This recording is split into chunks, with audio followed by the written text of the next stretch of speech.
Hi guys, today we are going to learn about solving trig equations with graphs. A trig equation is any equation that contains a trig function in case you were unsure. The first step in solving the equation is isolating the trig function from the equation. The new equation is the one that you will use to graph. As you can see here, you are given 2 sine x equals 1. Your goal is to get sine x alone. Now we are going to do a practice problem. You are given 4 sine x equals 2 sine x plus square root 2. First, you have to isolate the trig function. You will end up with sine x equals square root 2 over 2. This is what you will plug into the calculator. The solutions will be pi over 4 and 3 pi over 4. When graphing on a calculator, there are many steps to follow.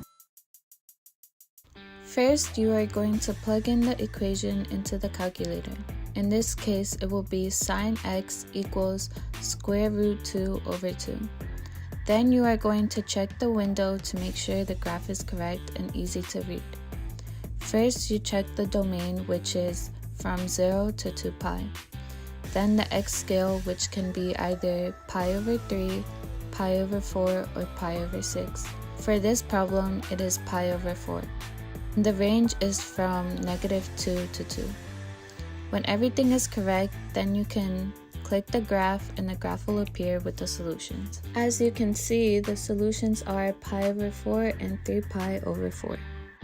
When the equation includes a square root, there are 4 solutions. This is because the square root will always have a plus or minus sign in front of it. So the trig function is equal to the positive square root and negative square root. Now we are going to try a problem with a different solution. You are given 3 cotangent x squared plus 4 equals 7. First, you have to get cotangent x by itself.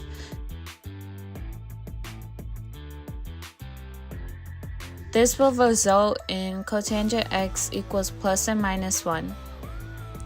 Now we will plug it into the calculator to find the solutions. Similar to the other problem, we will put it into the equation, check the window settings, and graph the equation.